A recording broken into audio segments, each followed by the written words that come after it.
तम, रज और सत। क्या होता है? तम, रज और सत। किसकी प्रधानता कब हो जाए कोई भरोसा नहीं है, ठीक है। मतलब अगर इंसान बुराई कर रहा है तो समझ लीजिए उसके अंदर तामसिक प्रवृत्ति आ गई है। अगर मतलब ये साधना कर रहा है, चंदन वंदन लगा के बढ़िया सत्यवादी बन गया तो सत्य की प्रवृत्ति आ गई, ठीक है। तो ये चीज़ है, किसकी भी इस गुण की कब प्रधानता किसकी हो जाए कोई पता नहीं चलेगा, ठीक है। इसलिए हमेशा उस गुण को बनाए रखना चाहिए। तो उग्रवाद क्या होता है? भारतीय लोकतंत्र व्यवस्था में एक ऐसे व्यक्ति समूह होते हैं हाँ, जिनका मतलब उद्देश्य संवैधानिक में विश्वास नहीं होता है, ठीक है। और अपने हिसाब से अपने कुछ चीज़ों को बनवाने के लिए, अपना दबाव डालने के लिए वो प्रेशर करते हैं, ठीक है। तो उग्रवाद में और भी क्या चीज़ हो सकती है? उग्रवाद क्या विकास को प्रभावित करता है? जी सर। हाँ जी, उग्रवाद विकास को प्रभावित करता है। कैसे? जो मन में बताइए कैसे प्रभावित करता है? हाँ जी, अच्छा मन में ऐसा नहीं है कि आप लोग मन में कुछ वो बताए ना कि कैसे उग्रवाद कैसे प्रभावित करेगा किसी विकास को? न्यूज़पेपर पढ़ते हैं आप लोग, ठीक है। अच्छा, जहाँ उग्रवाद है वहाँ विकास की प्रक्रिया कैसी रहती है? कम रहती है। तो आप बताइए क्यों कम रहती है? आखिर क्या रीजन है कि जहाँ उग्रवाद पनप रहा है, जहाँ उग्रवाद ज्यादा है, तो वहाँ पर विकास क्यों बाधित रहता है? ये मतलब आप लोग क्यों सोचना चाहिए कि ऐसा क्यों होता है? सर वहाँ डर कम होता है। हाँ जी, डर का माहौल रहता है, सब होता है। चलिए ठीक है, और संरचनात्मक,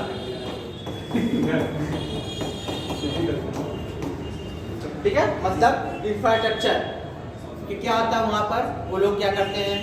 रोड खन देते हैं, खोद देते हैं, पटरियाँ उखाड़ देते हैं, ठीक है। ऐसा होता है कि नहीं होता है कि मतलब चीज़ें घटित होती हैं, तो वहाँ पर विकास इससे प्रभावित होता है। दूसरा पॉइंट क्या हो सकता है आपका? हाँ जी, दूसरा पॉइंट क्या हो सकता है? मान लीजिए जो उग्रवाद है, उग्रवाद से जो प्रभावित लोग हैं, ठीक है, वो क्या करेंगे? अपना प्रोपेगेंडा वहाँ के युवाओं के अंदर डालेंगे, ठीक है, युवाओं को अपनी ओर आकर्षित करेंगे, ठीक है। इससे क्या होगा? जो युवा विकास के में कारगर रहती है वो क्या करेगी? इन चीज़ों में लग जाती है, तो इसलिए वह प्रभावित होता है, ठीक है। दूसरा क्या होगा? तीसरा क्या होगा आपका? वहाँ पर जो भी चीज़ें होंगी, जैसे मानव संसाधन होगा, कौशल का विकास होना चाहिए, शिक्षा प्रणाली का विकास ना होने के कारण क्या? शिक्षा प्रणाली का विकास न होने के कारण भी क्या होता है? वहाँ का मानव संसाधन का अच्छे से उपयोग नहीं हो पाता है, जिससे विकास क्या होता है? बाधित होता है, ठीक है। इसके बाद और क्या हो सकता है? मान लीजिए कि आप उद्योगपति हैं, सो नहीं, मान लीजिए आप क्या हैं? उद्योगपति हैं, आपको फैक्ट्री या उद्योग लगाना है, तो आप कैसा जगह ढूंढेंगे? कैसा क्षेत्र ढूंढेंगे? शांत एरिया ढूंढेंगे जहाँ मतलब विवाद ना हो, जहाँ हमारे मतलब हमारी संपत्ति को नुकसान ना हो, ठीक है। इसका मतलब उग्रवाद वाले क्षेत्र में निवेश क्या होगा? कम होगा, नहीं जाएंगे लोग, क्योंकि उनको भी डर रहेगा हमारे यहाँ संपत्ति को नुकसान होगा और हमारा जो प्रोडक्शन है, जो मुझे आउटपुट मिलना चाहिए वो आउटपुट हमें नहीं मिलेगा, ठीक है। इसके कारण ये होगा। उसके बाद और भी क्या हो सकता है? हाँ जी, और क्या क्या प्रभावित करेगा?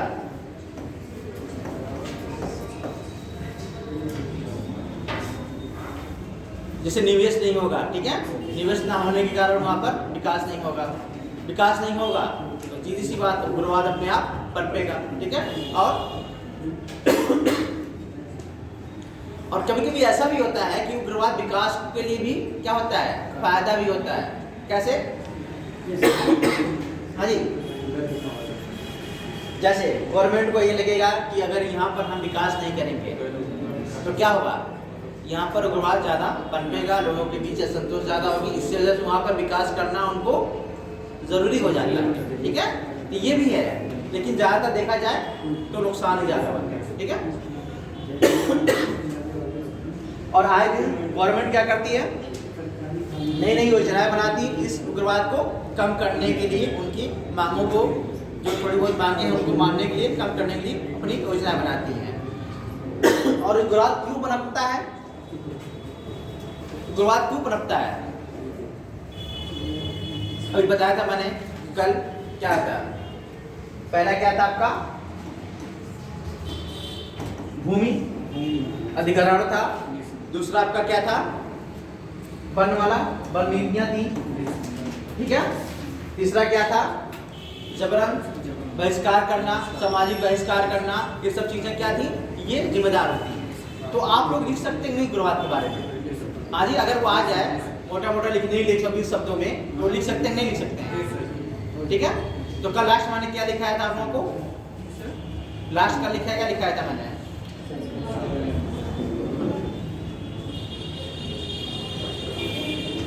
हाँ जी,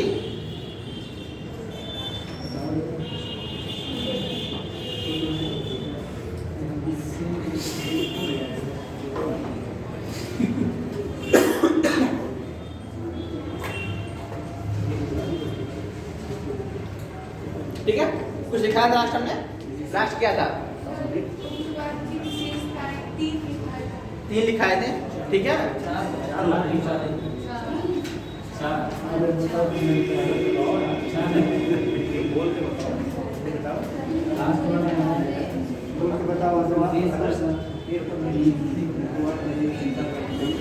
क्या क्या था बताइए इसमें, हाँ जी, क्या क्या था, तेज बोलिए, अपना ही पढ़ा लिखा नहीं आप लोग देख पा रहे हैं। हाँ जी,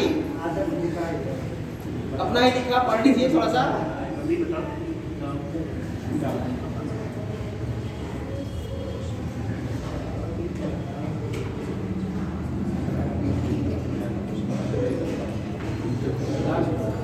चलिए लिखिए अगला, उग्रवाद के प्रसार के कारक,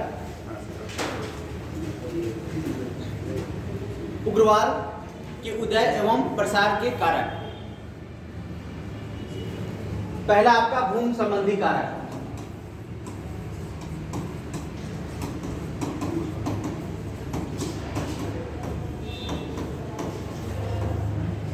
भूमि संबंधी कारक,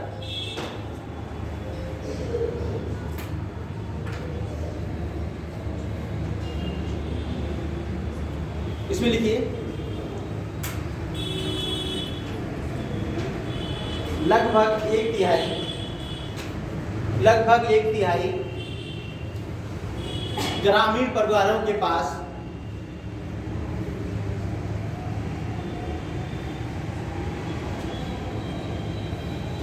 लगभग 1/3 ग्रामीण परिवारों के पास कोई भूमि नहीं है,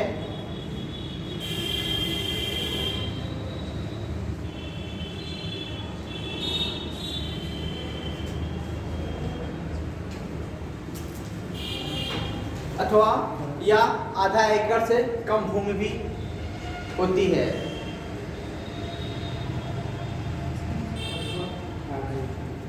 अगला पॉइंट,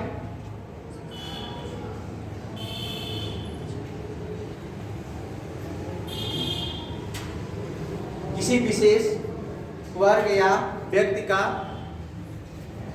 भू स्वामित्व का बना रहना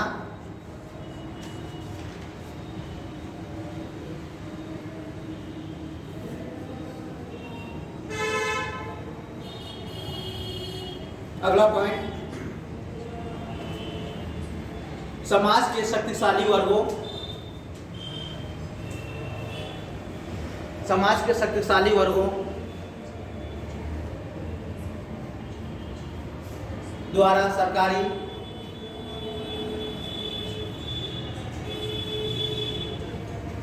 और सामुदायिक भूमि पर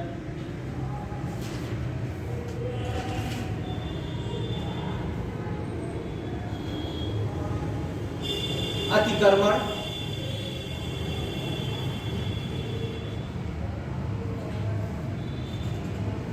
और आधिपत्य स्थापित करना।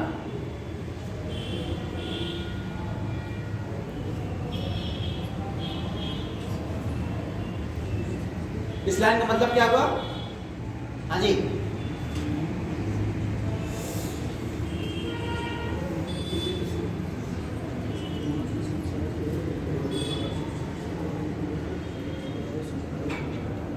कोई बताए?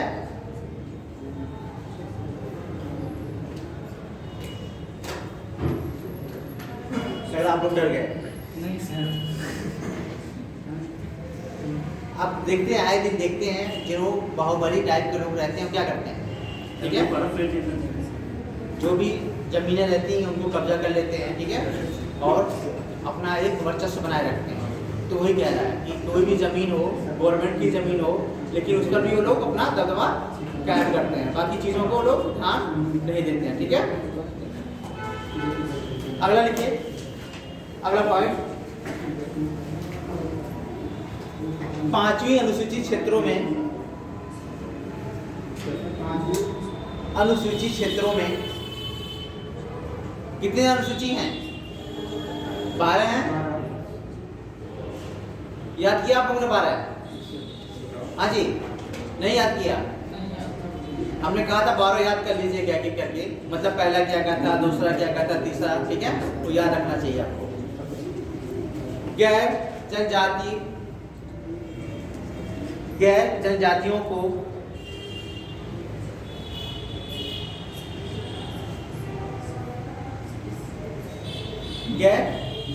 को जनजाति भूमि के हस्तांतरण को प्रतिबंधित करने,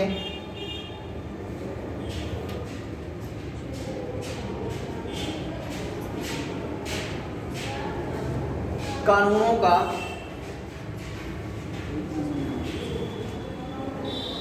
निम्न स्तरीय कार्यान्वयन, मतलब कोई भी जमीन है, 5वीं अनुसूची में कहता है कि ये SC/ST के लिए कोई भी जमीन है, वो आप किसी गैर को क्या करते हैं, नहीं दे सकते हैं, ठीक है। उस पर क्या करना है, उस पर एक कानून बना हुआ, उस कानून के तहत सारी प्रोसीजर करेगा। लेकिन इसमें क्या होगा कि ध्यान नहीं देते हैं लोग, हाँ ठीक ले जाइए, तो वो भी क्या असंतोष का एक कारण बनता है। अगला पॉइंट लिखिए, पारंपरिक भूमि अधिकारों का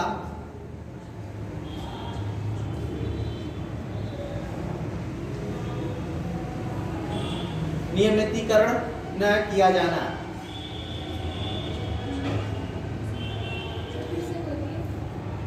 पारंपरिक भूमि अधिकारों का नियमितीकरण न किया जाना।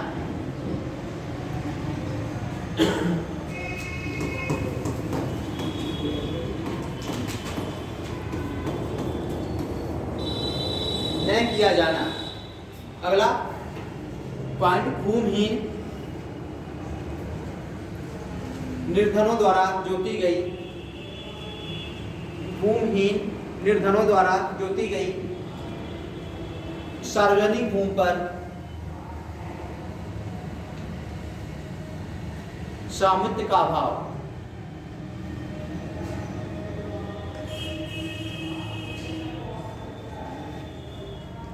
ठीक है, ये आपके भूमि अधिग्रहण से संबंधित था।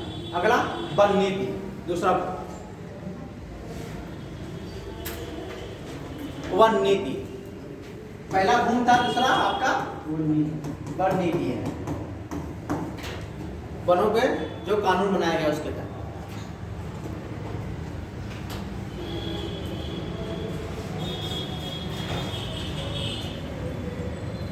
इसके अंतर्गत विकास के नाम पर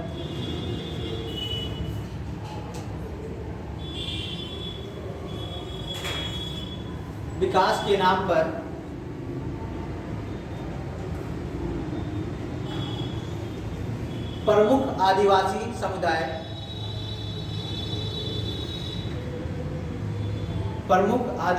समुदायों के निवास स्थान को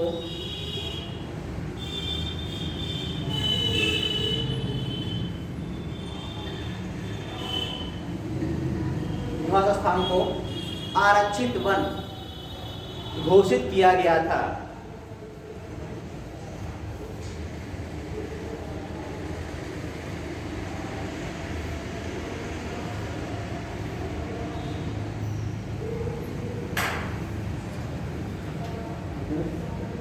आरक्षित वन घोषित किया गया था। और वन संरक्षण अधिनियम 1980 इंडरलाइन कर लीजिएगा, ये पूछा जाता है। वन संरक्षण अधिनियम 1980 पूछा था, वन संरक्षण अधिनियम कब पारित किया गया? तो ध्यान रखना किस सन में? 1980 में। 1980 के अनुसार किसी भी वन भूमि को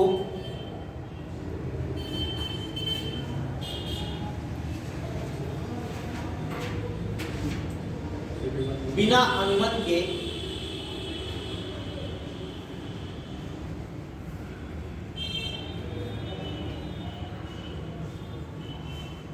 गैर वन उपयोग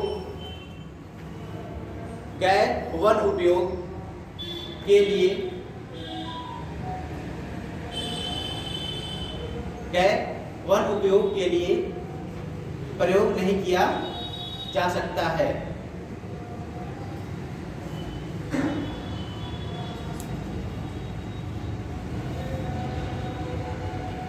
इसमें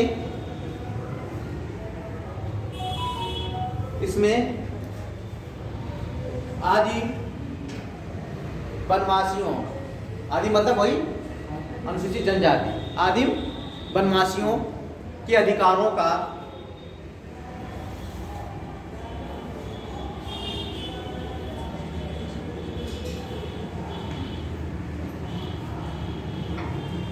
हनन किया गया है।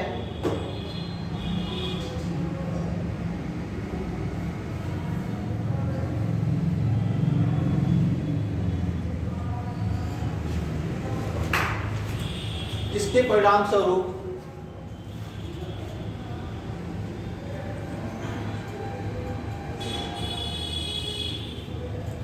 भूमि तक उनकी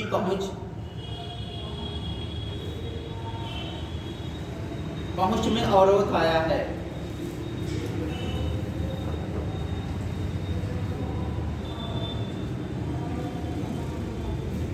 क्योंकि देखिए, जो आदिम के वनवासी जो होते हैं क्या करते हैं, वो अपने वनों पर ही निर्भर रहते हैं। उसका लकड़ी तोड़ना, काटना, ले जाना और मार्केट में बेचना, ठीक है, और वहाँ के फल फूल जो भी जड़ी बूटियाँ उसी पर क्या करते हैं, अपना जीवन निर्वाह करते हैं। लेकिन जब वन संरक्षण अधिनियम बना तो उनको जाना आना क्या होगा, उसमें प्रतिबंधित हो गया। इसके कारण उनको भी असंतोष की भावना उनके अंदर पैदा हुई। ठीक है, अगला लिखिए, तीसरा नंबर, विस्थापन एवं बलपूर्वक निष्कासन। तीसरा नंबर, विस्थापन और बलपूर्वक निष्कासन।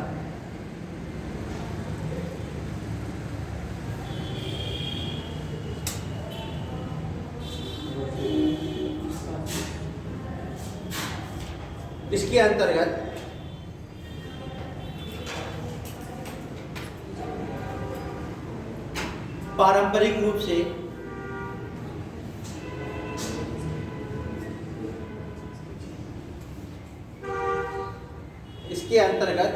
पारंपरिक रूप से जनजातियों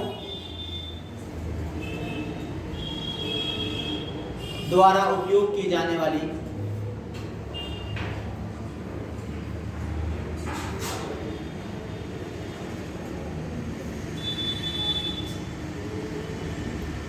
भूमि से उनको बेदखल करना,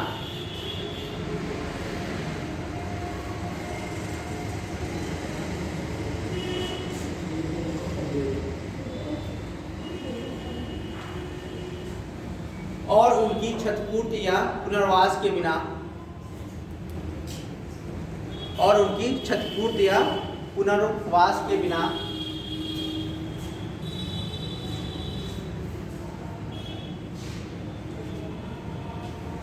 सार्वजनिक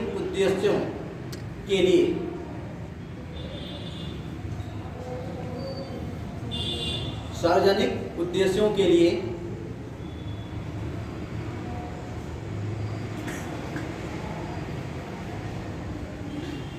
बड़े पैमाने पर भूमि का अधिग्रहण करना भी शामिल है।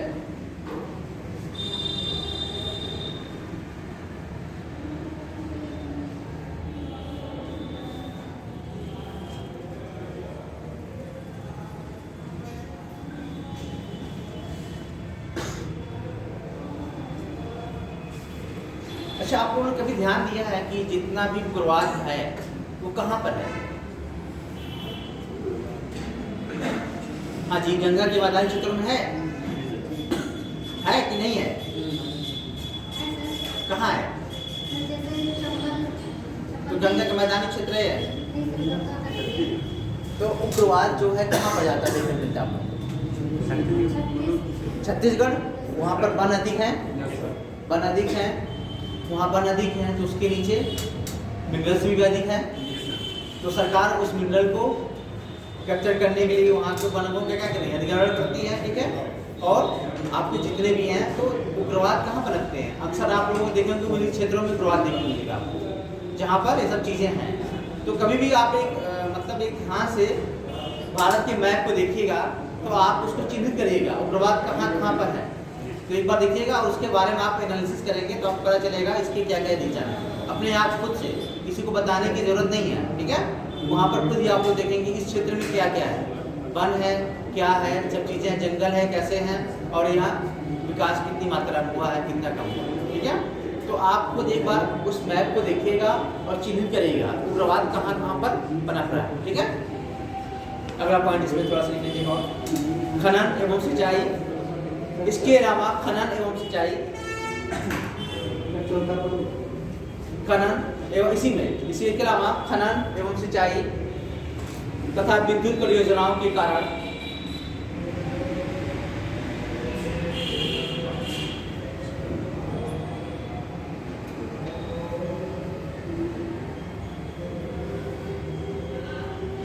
पुनर्वास की पर्याप्त व्यवस्था के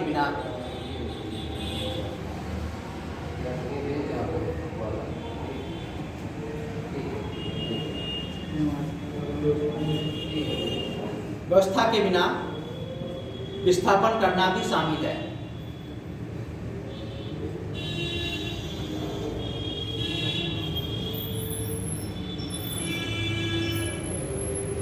ठीक है। चौथा पॉइंट, आजीविका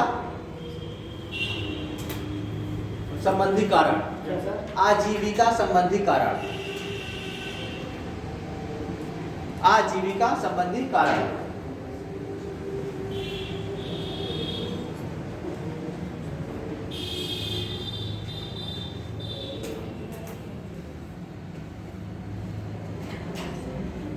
इसके अंतर्गत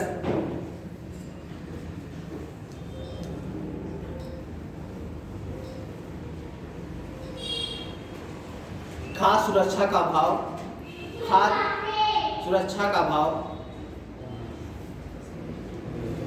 इसके अंतर्गत खाद्य सुरक्षा का अभाव एवं सार्वजनिक वितरण प्रणाली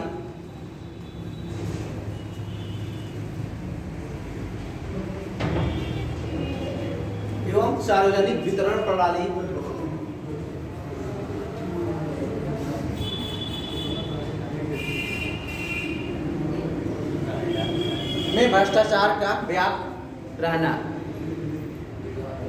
भ्रष्टाचार का व्याप्त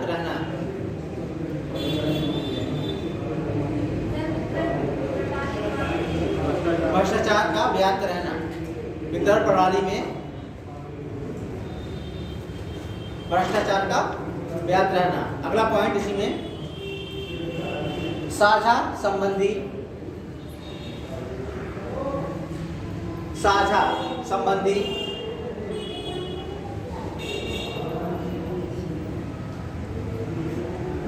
संपत्ति संसाधनों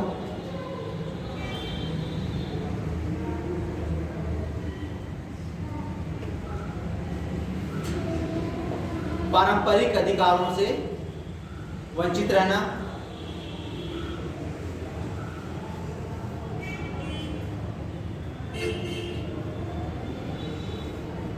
इसके अलावा पारंपरिक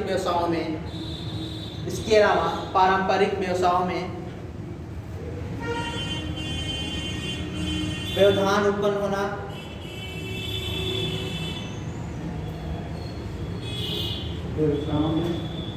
व्यवधान उत्पन्न होना,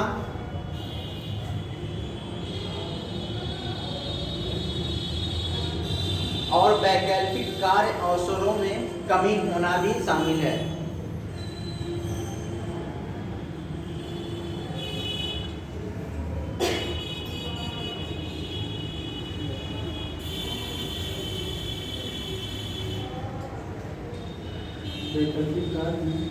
अवसरों में कमी होना भी शामिल है।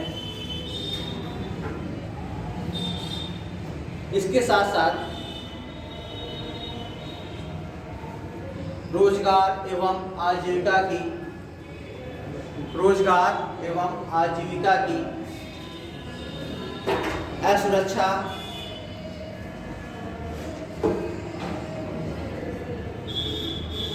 और शहरी और ग्रामीण असुरक्षा और शहरी और ग्रामीण दोनों क्षेत्रों में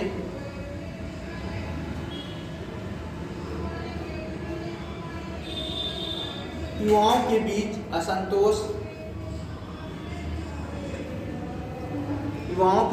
असंतोष और क्रोध का बढ़ना भी शामिल है।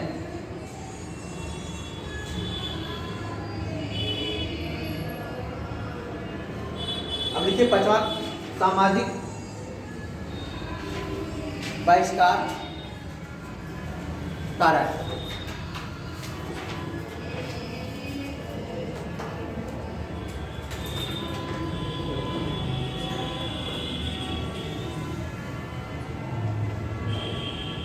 ठीक है, सामाजिक बहिष्कार कारक में क्या हो सकता है बताइए, कैसे हो उग्रवाद को मतलब वो बढ़ावा देगा? हाँ जी, हाँ ठीक है, मान लीजिए आप लोग बैठे हैं, ठीक है, इसमें इतने सारे स्टूडेंट बैठे हैं, मान लीजिए इसमें किसी को बड़ा बुरा कह के बाहर करते हैं, तो उसको क्या होगा हमारे प्रति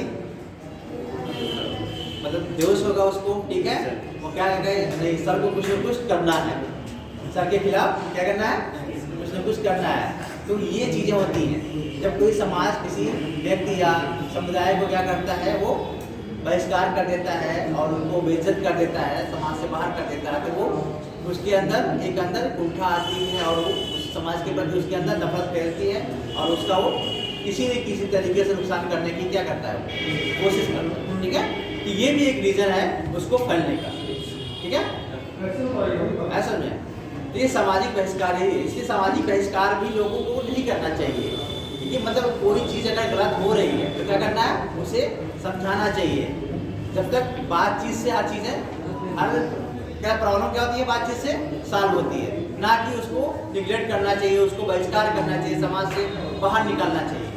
इसलिए अगर हमें एक चीज़ को, जैसे आपने देखा था महाभारत वाला, ठीक है, महाभारत में क्या हुआ था, रामायण के साथ जो लंका गए थे, ठीक है, तो उन्होंने क्या किया था, रावण ने बहिष्कार किया था किसका,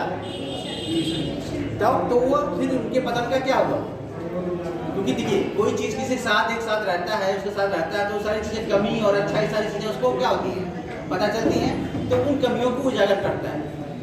इसलिए उसको क्या होता है, हम उसको बहिष्कार नहीं करके उसको समाज में अपना रख के उसको बातचीत करके उससे फिर सुधारने की क्या करते हैं, कोशिश करना चाहिए, ताकि वो चीज़ों को, समाज को गंदा नहीं कर सके और समाज को बेहतर करके आगे बढ़ा सके। ठीक है, तो सामाजिक बहिष्कार मिलिए।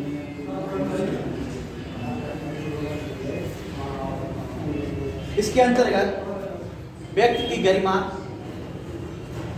इसके अंतर्गत व्यक्ति की गरिमा,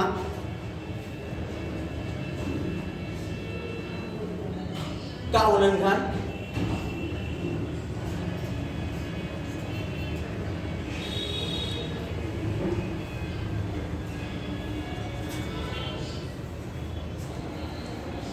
होता है।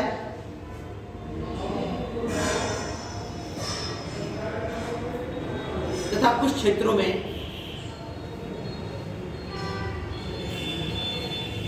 अस्पृश्यता मतलब छुआछूत। अस्पृश्यता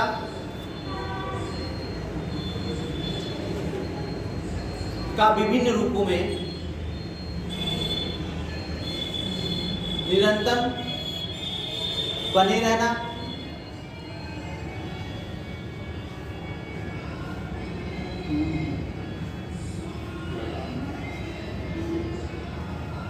इसके साथ साथ अत्याचार को निवारण, अत्याचार के निवारण, नागरिक अधिकारों की सुरक्षा, निवारण, नागरिक अधिकारों की सुरक्षा,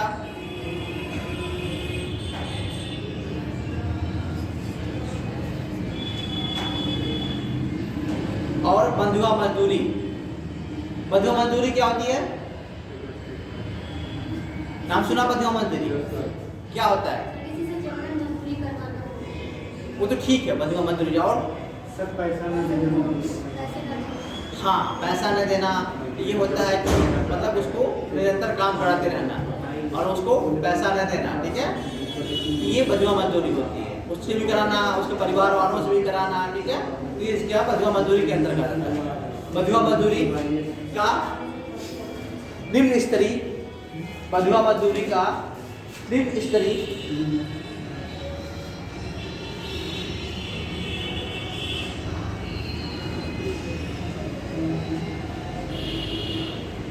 कानूनों का कार्यान्वयन करना, यानी कानूनों को लागू करना, मतलब अच्छे से नहीं करना, ठीक है?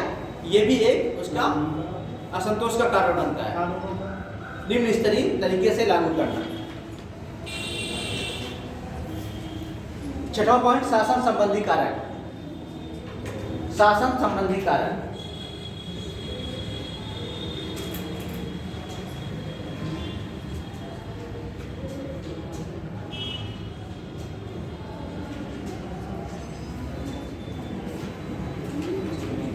इसके अंतर्गत प्राथमिक स्वास्थ्य सेवा,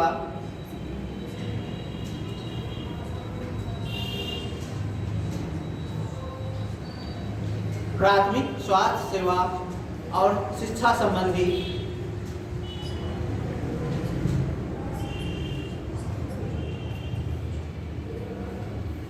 अनिवार्य सार्वजनिक सेवाओं में भ्रष्टाचार, शिक्षा संबंधी अनिवार्य सार्वजनिक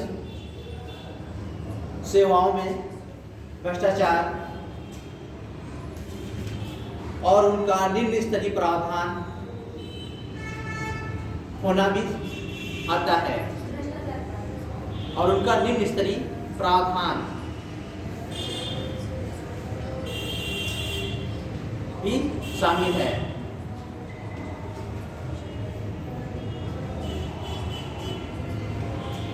ठीक है? पुलिस द्वारा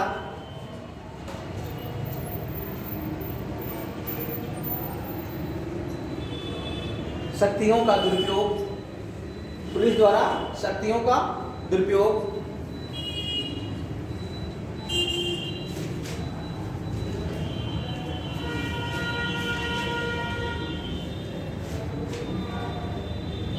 और कानून मापदंडों का उल्लंघन करना भी शामिल है।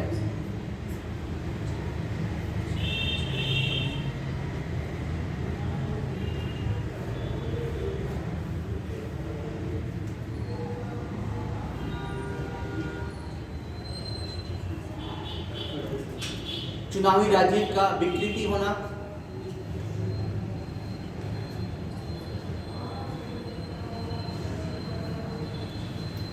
भी शामिल है। कानूनी चुनावी राजनीति का विकृति मतलब उसका विकराल स्वरूप, उसका दूषित स्वरूप दिखाई देना भी इसमें शामिल है। तो ये आपके क्या है, ये मोटी मोटा क्या हो गए, उग्रवाद के क्या है, प्रसार के कारण, यानी उनके पनपने के कारण है। ठीक है, ये याद रहेगा।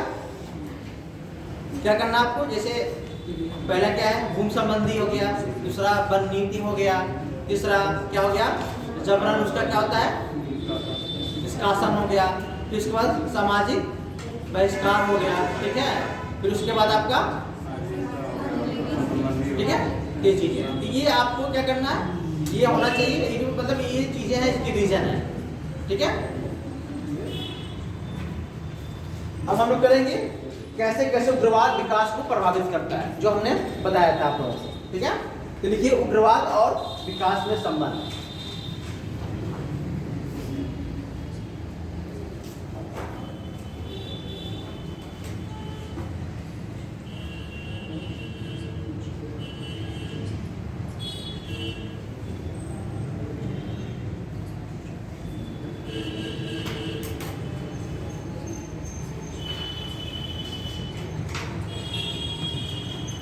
ठीक है, विकास प्रक्रियाओं के बिना,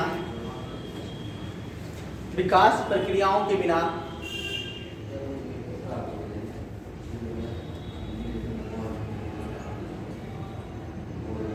असंतोष, अशांति,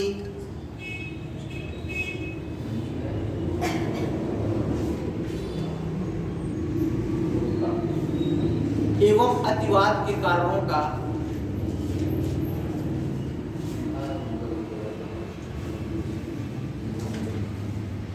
कोई जैविक अंत नहीं है।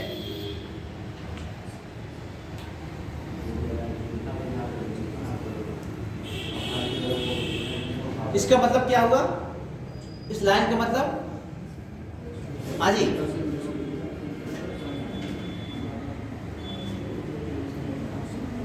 हाँ पता इस लाइन क्या मतलब हुआ, लास्ट वाला जो मैंने लिखा है। हाँ जी, आप ही से पूछ रहे हैं, बताइए क्या जैविक अंत नहीं है? नहीं मालूम?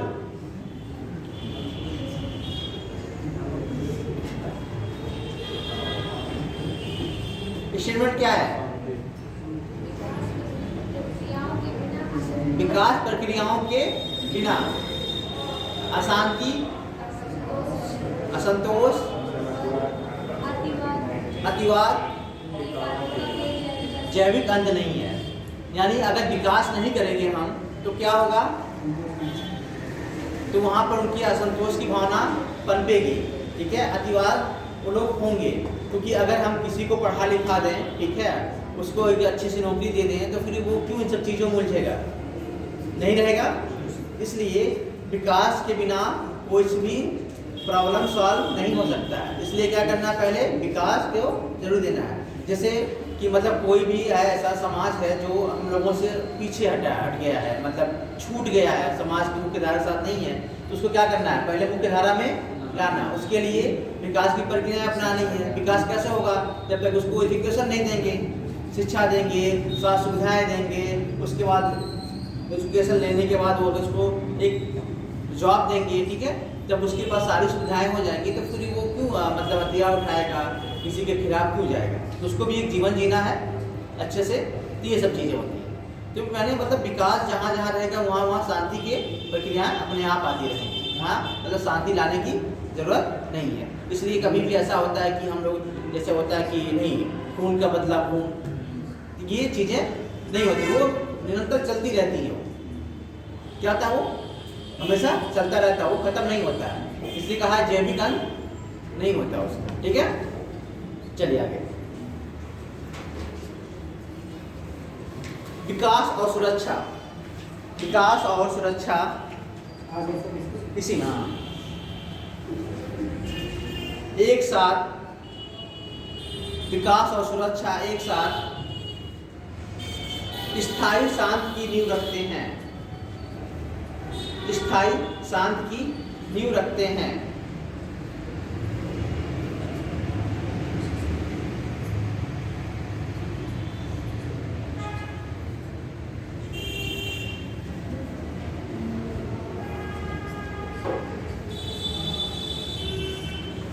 ठीक है, अक्सर अल्प विकास, अक्सर अल्प विकास लोगों के बीच,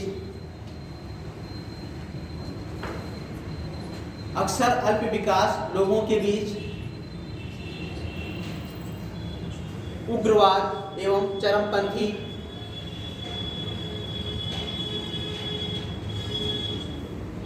विचारधाराओं के प्रसार के लिए स्थितियां पैदा करता है। विचारधाराओं के प्रसार के लिए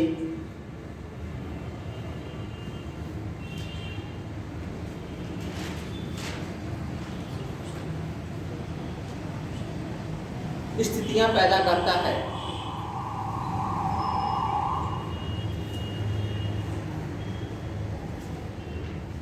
उनका मानना रहता है कि सरकार हमारी जरूरतों को पूरा नहीं कर रही है।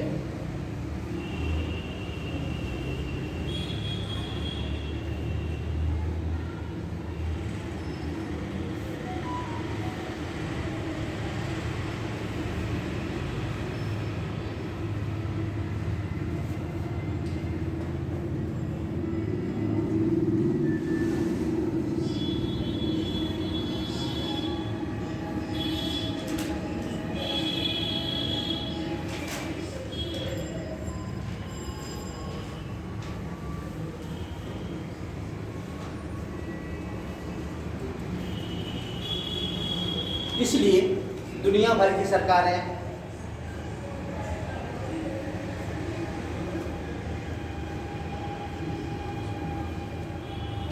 समावेशी विकास,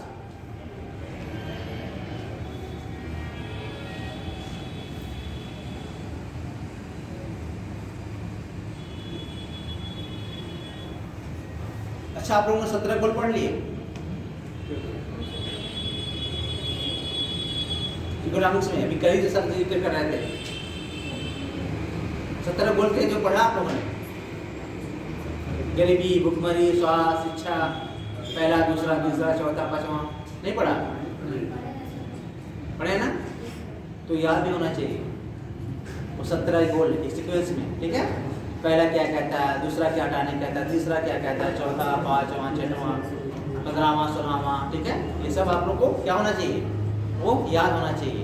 एग्जाम में पूछा जाता है, कभी भी पूछ दिया कि तिरहमा क्या कहता है, पांचवा क्या कहता है, गरीबी किसमें हटाने की बात की गई थी, ठीक है? भुखमरी किसमें है, शिक्षा किसमें है, ठीक है? वो ध्यान रखना है। तो वही आता है सस्टेनेबल समावेशी विकास में, ठीक है? समावेशी विकास पर जोर देने की नीड पर चल रही है। समावेशी विकास, समावेशी विकास पर जोर देने की नीड पर चल रही हैं।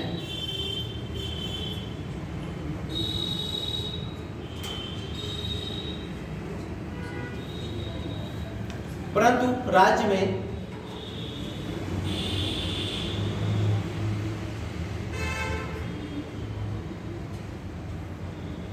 हमेशा ऐसा समूह होते हैं, समूह होते हैं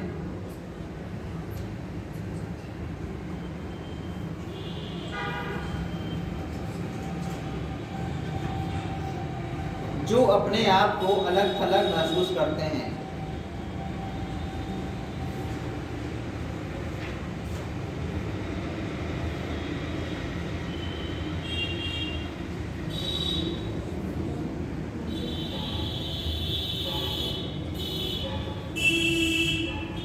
जो अपने आप को अलग थलग महसूस करते हैं, ठीक है?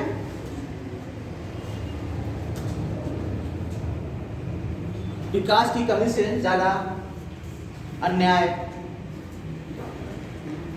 विकास की कमी से ज्यादा अन्याय,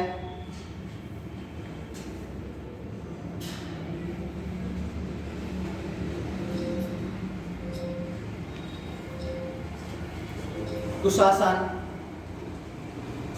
एवं असंतुष्ट लोगों को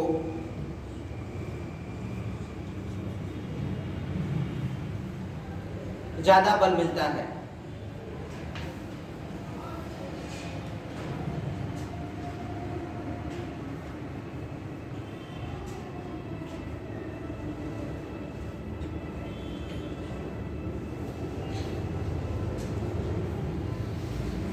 ठीक है, ये हो गया।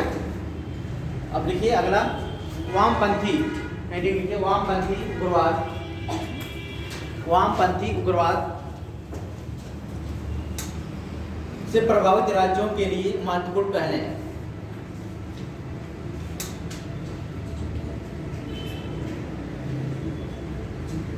प्रभावित राज्यों के लिए महत्वपूर्ण पहले हैं।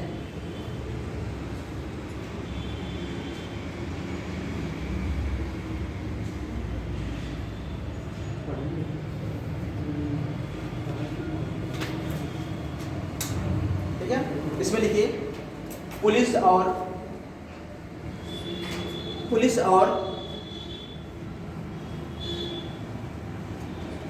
लोक व्यवस्था, पुलिस और लोक व्यवस्था राज्य सूची के विषय हैं।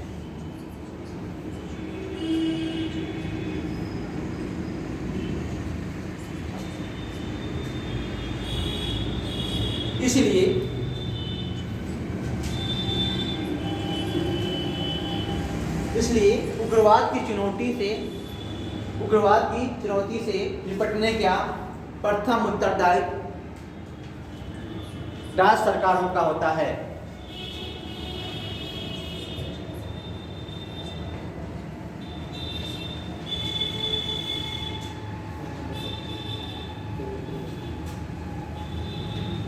लेकिन फिर भी गृह मंत्रालय एवं केंद्र सरकार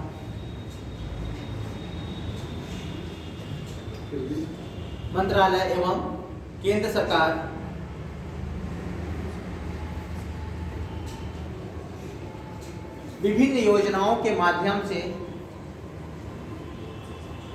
राज्य सरकारों की सुरक्षा विभिन्न योजनाओं के माध्यम से राज्य सरकारों की सुरक्षा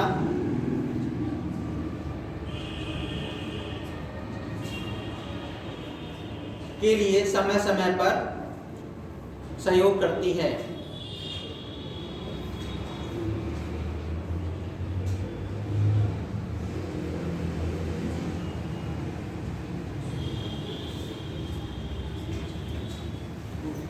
नीति आयोग ने भारत के सबसे नीति आयोग ने कब से स्टार्ट हुआ नीति आयोग? पहले क्या था नीति आयोग की जगह? योजना, ठीक है। उसके बाद नीति आयोग है। गवर्नमेंट जब बदली तो नीति आयोग उन्होंने खत्म कर दिया, ठीक है। कितनी योजनाएं थी? 12, ठीक है। तो 12 योजनाओं की थोड़ा सा किस मॉडल पे वो भी ध्यान रखना आपको। पहला योजना, ठीक है। पहली पंचवर्षीय योजना जो थी वो किस मॉडल पे थी? दूसरी पंचवर्षीय योजना किस मॉडल पे? तीसरी पंचवर्षीय योजना किस मॉडल पे? से उसको ध्यान रखना है। कौन किस पर विकास दिया गया है, इस पर ज़्यादा ध्यान दिया गया, वो सब चीज़ों को ध्यान रखते हुए आगे बढ़ना, ठीक है आप लोगों को, ताकि वो मतलब भूलेगा नहीं। नीति आयोग ने भारत के पिछड़े जिलों के विकास के लिए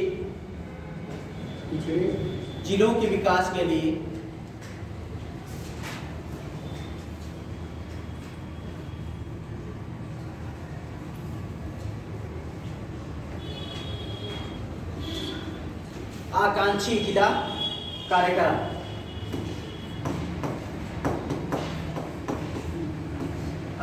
जिला कार्यक्रम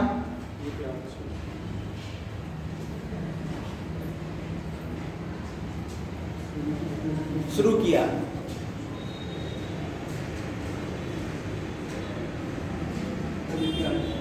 इस योजना के तहत उत्तर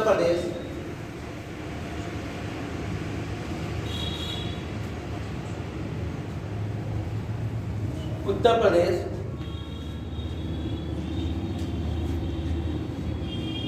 के सिद्धार्थनगर, बहराइच, बलरामपुर, चित्रकूट, चंदौली, श्रावस्ती,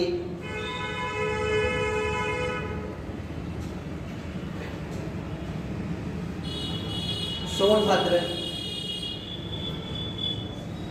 और फतेहपुर आदि जिले भी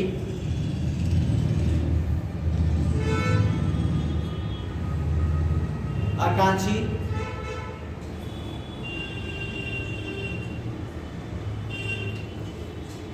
जिलों की श्रेणी में शामिल किया गया है।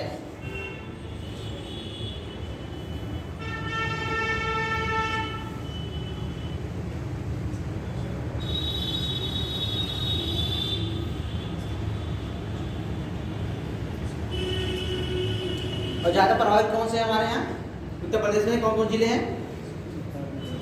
चंदौली, सोनभद्र और मिर्जापुर। ठीक है, ये ज्यादा प्रभावित, ध्यान रखना हमारे यहाँ।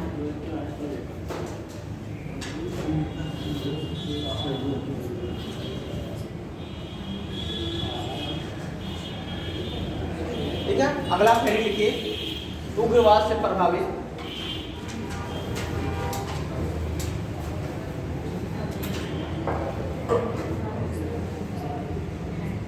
राज्यों के लिए महत्वपूर्ण पहलें।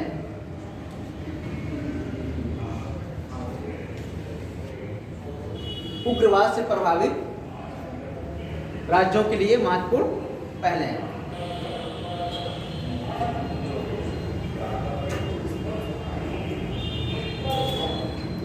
पहला,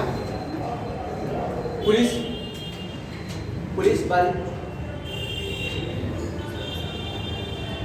के आधुनिकीकरण।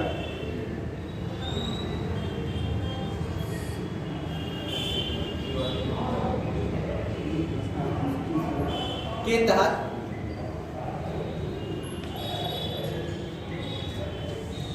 प्रमुख उपयोजनाएं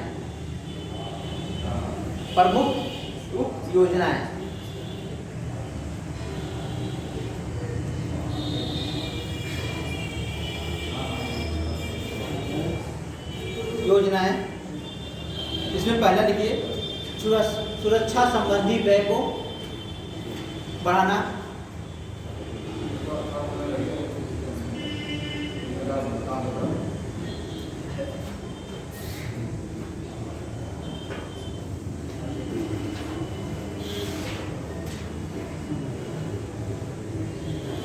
ठीक है, और अवसंरचना का विकास करना।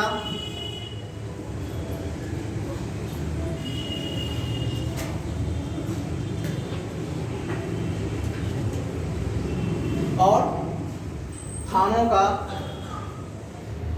आधुनिकीकरण करना। पुलिस थानों का क्या? आधुनिकीकरण करना।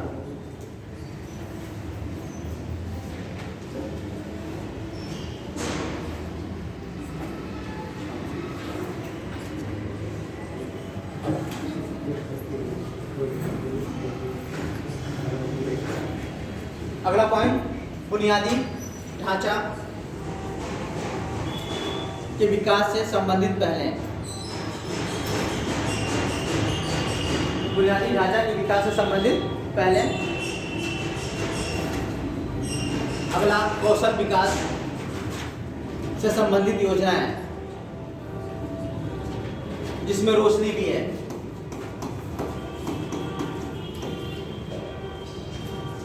कौशल विकास के लिए नई नई योजनाएं शुरू की जाती है, जिससे आप लोगों का कौशल विकास हो सके और काम कर सके बढ़िया से।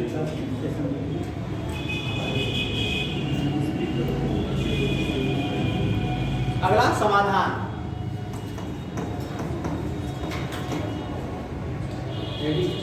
हाँ, मतलब ये है 4-5 पॉइंट है जो थे आपको, ये गवर्नमेंट क्या कर रही है, स्टेट गवर्नमेंट इन पहलुओं पर काम कर रही है। ठीक है, जैसे पहला अवसंरचना था, दूसरा आपका था बुनियादी ढांचे का विकास था, तीसरा कौशल विकास के लिए और समाधान।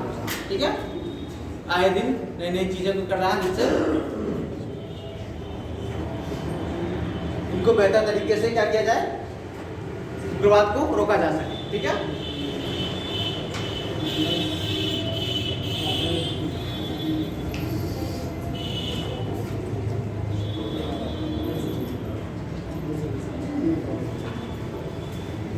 समाधान योजना में 6 पॉइंट हैं, वो लिख लीजिए आप लोग। कौन कौन से हैं समाधान योजना?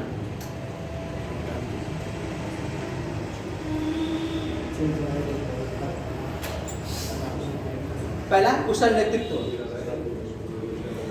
कुशल नेतृत्व, समाधान योजना का कुशल नेतृत्व, आक्रामक रणनीति,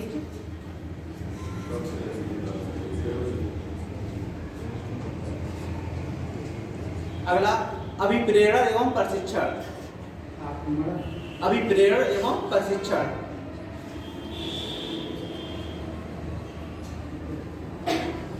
कार्यवाही योग्य सूचना,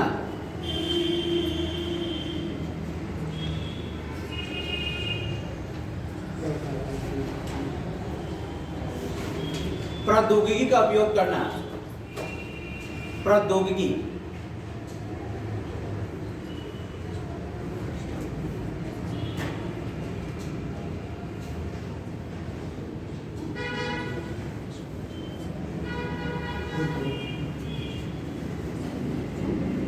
ठीक है। अब अगला पॉइंट रहेगा ये कि उग्रवाद को खत्म करने की क्या क्या रणनीतियां हैं, ठीक है। तो उग्रवाद के लिए रणनीतियां खत्म करने की, समाप्त करने की रणनीतियां या कम करने की, समाप्त तो नहीं किया जा सकता फिलहाल, कम किया जा सकता है, ठीक है। कोई चीज भी क्या होती है, समाप्त नहीं होती है। बुराई समाप्त हुई कभी? कितना प्रयास किए गए?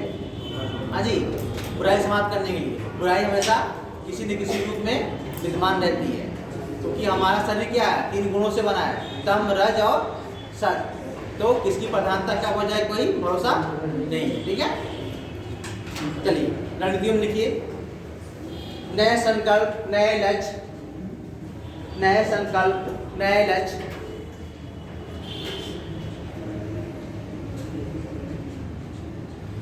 नए विजन के साथ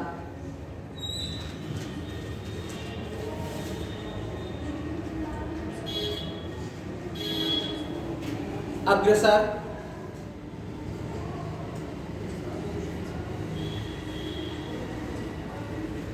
आत्मनिर्भर भारत में, अग्रसर आत्मनिर्भर भारत में, अशांति असुरक्षा,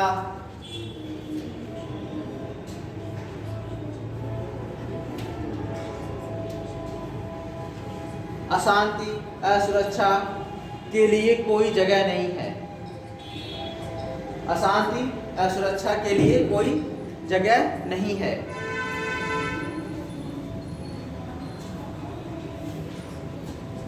उग्रवाद को पूरी तरह समाप्त करने,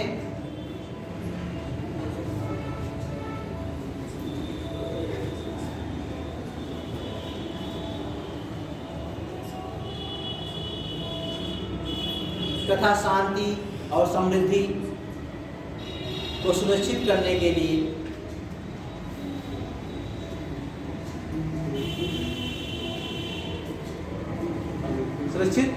के लिए गृह मंत्रालय ने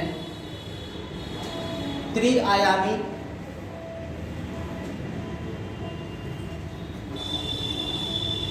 रणनीति बनाई है,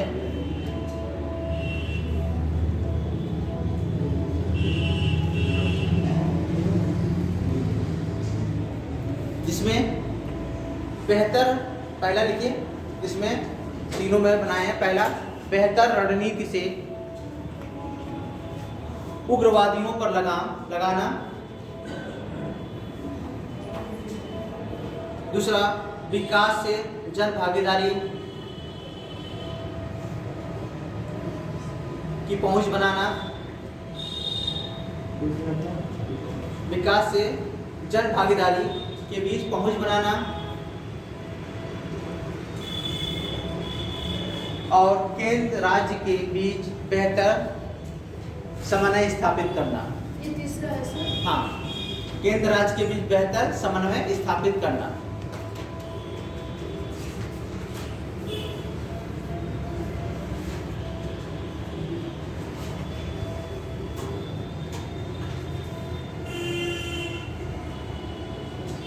ठीक है।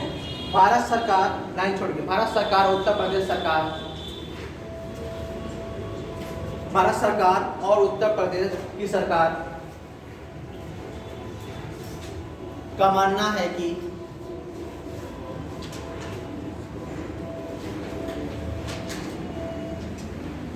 विकास और सुरक्षा।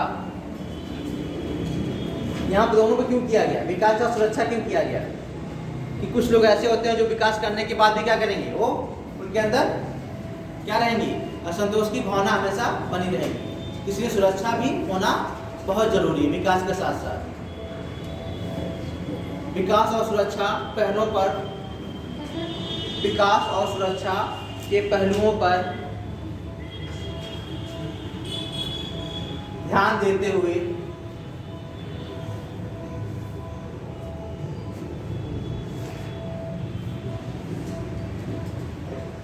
वामपंथी उग्रवाद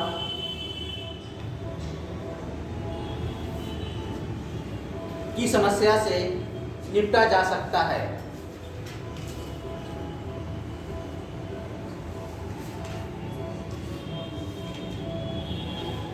हमारा उद्देश्य अत्यंत गरीबी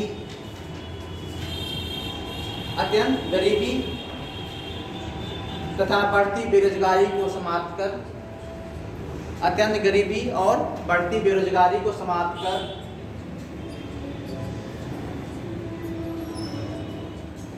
वामपंथी उग्रवाद को समाप्त करना है।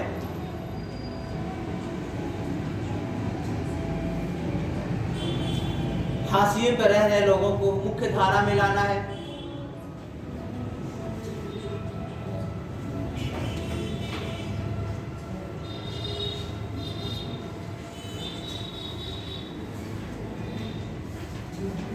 ठीक है, और उग्रवादियों के साथ बातचीत करके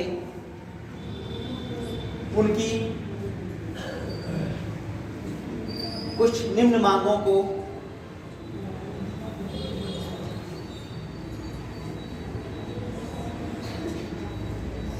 मांगकर उन्हें मुख्य धारा में लाना है।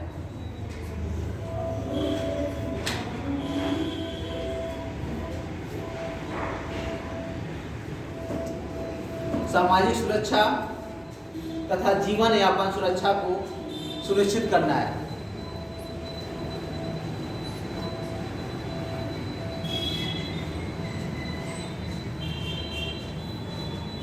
सब दोबारा क्या बोलेंगे? सामाजिक सुरक्षा और जीवन यापन सुरक्षा को सुनिश्चित करना है।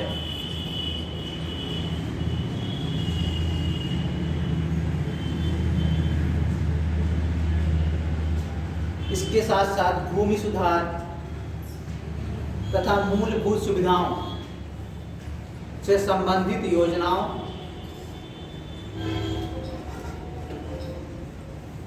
इसके साथ भूमि सुधार तथा मूलभूत सुविधाओं से संबंधित योजनाओं का समान वितरण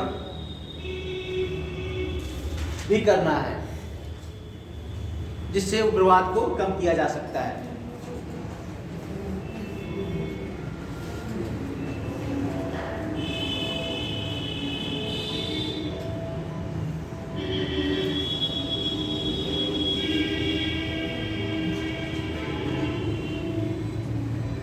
ठीक है, ये आपका था उग्रवाद।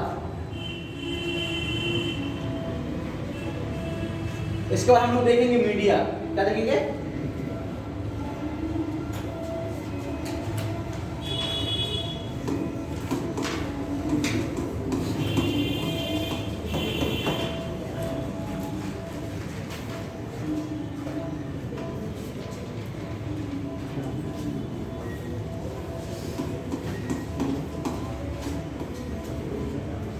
मीडिया क्या होता है?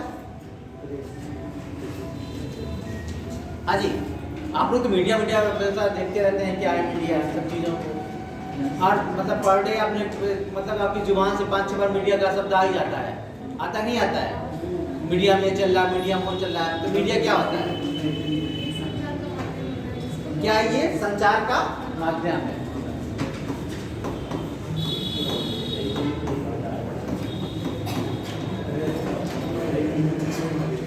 ठीक है, और क्या हो सकता है?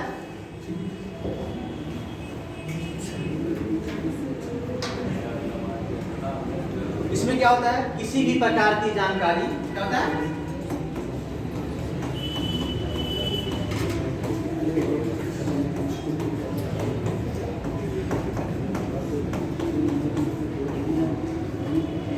प्रकार की जानकारी आपको क्या करता है, पहुंचाने का क्या करता है, ये काम करता है। जैसे आपके समाचार हो गए, मनोरंजन हो गया आपका, ठीक है, और क्या हो सकता है, शिक्षा भी हो सकता है, ठीक है, ये भी इसके तहत आपको कुछ कुछ शिक्षा दे सकता है, नहीं दे सकता है, ये भी है।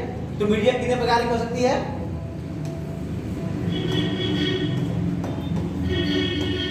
हाँ जी, पहला प्रिंट मीडिया,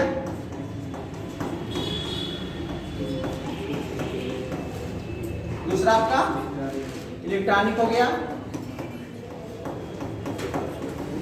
तीसरा आपका आधुनिक।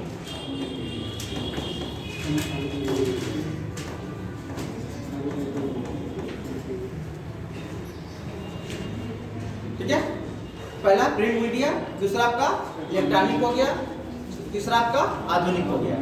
प्रिंट में क्या क्या आ सकता है? जैसे अखबार, बोलिए आप लोग। हाँ जी, अखबार हो गया, ठीक है, दूसरा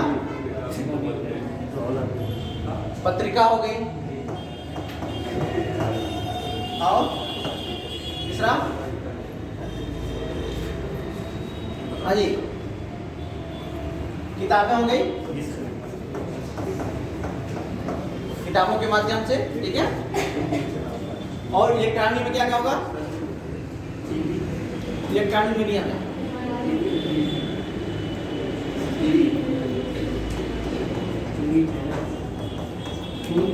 समाचार हो गया, और हाँ जी वेबसाइट के माध्यम से, ठीक है, क्या होगा?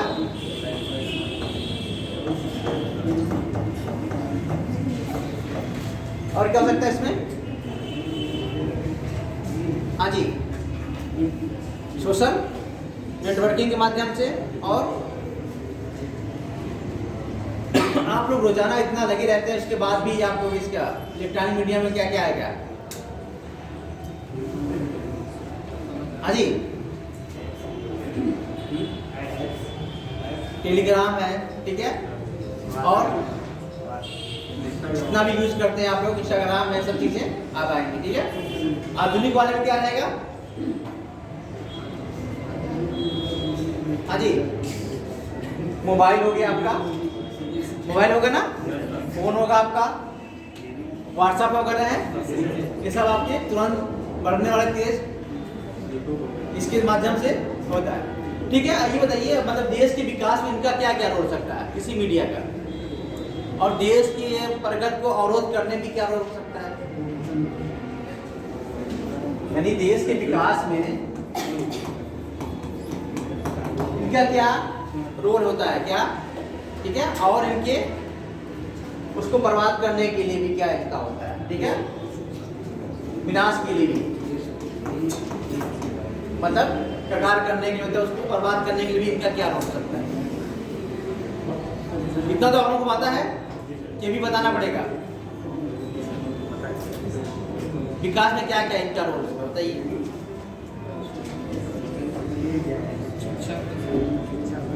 एक मीडिया का मतलब कितना बड़ा भूमिका होती है किसी देश के विकास में?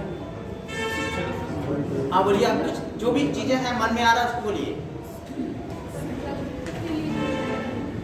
हाँ जी, और कोई? हाँ जी, और कोई? जैसे मान लीजिए कोई भी गवर्नमेंट क्या करती है, कोई योजना आपके लिए लागू करती है, क्या करती है, कोई योजना लागू करती है, तो ये मीडिया के माध्यम से ही क्या होता है, उस योजना को हर घर तक पहुंचाया जाता है, उसके बारे में लोगों को बताया जाता है, ठीक है। और मान लीजिए एक पॉइंट हो गया। दूसरा,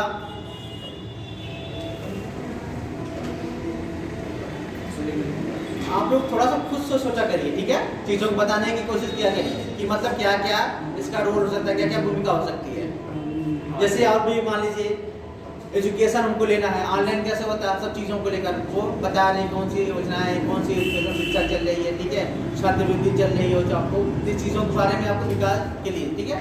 और उसके बाद भी मतलब विकास में जो भी चीज़ें चल रही हैं उसको भी आपके सब महत्व उसके तहत आपको पहुँचती है, ठीक है। तो वो चीज़ें रखती माने रखती हैं। और विनाश के लिए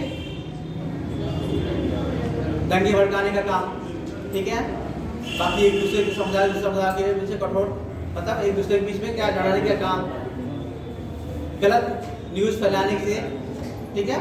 तो ये सब चीज़ें क्या होता है, देश को बर्बाद करने के लिए ये भी ज़्यादा इंपॉर्टेंट रोल करता है। तो थोड़ा सा लिख लीजिए मीडिया के बारे में, चलिए टाइम है नहीं, थक गया होंगे आप लोग लिखते लिखते।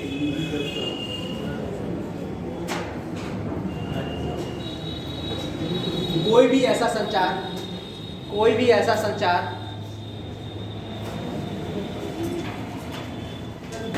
माध्यम, कोई भी ऐसा संचार माध्यम जिसके द्वारा किसी भी प्रकार की जानकारी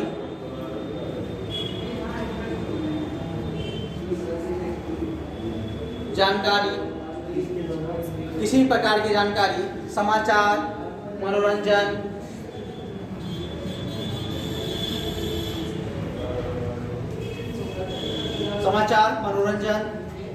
शिक्षा, संदेश,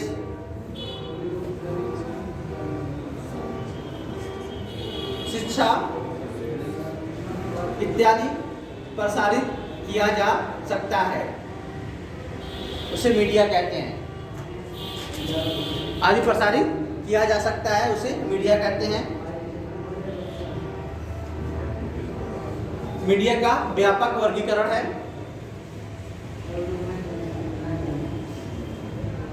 मीडिया का व्यापक वर्गीकरण है जिसमें print media, electronic media,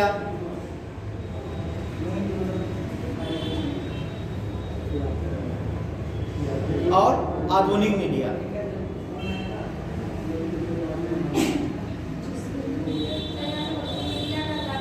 print media, electronic media और आधुनिक मीडिया आदि आते हैं।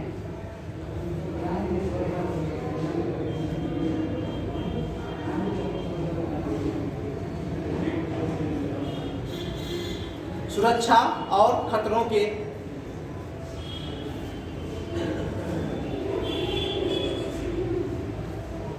और चुनौतियों के बारे में वस्तुनिष्ठ, निष्पक्ष,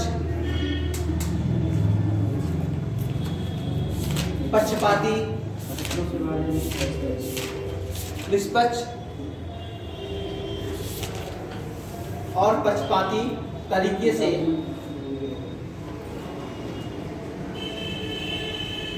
लोगों के सूचित करना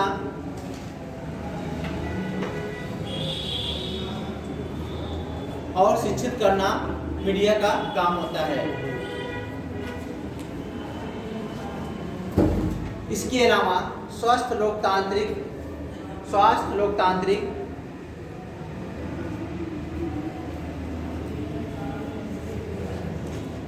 सिद्धांतों का प्रचार करना भी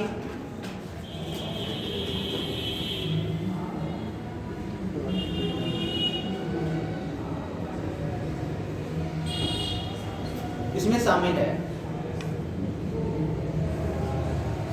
राष्ट्रीय और राज्य स्तर पर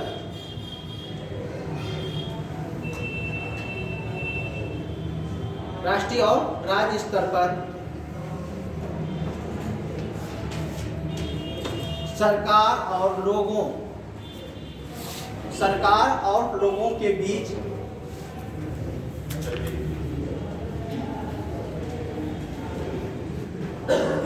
संपर्क स्थापित करना भी शामिल है।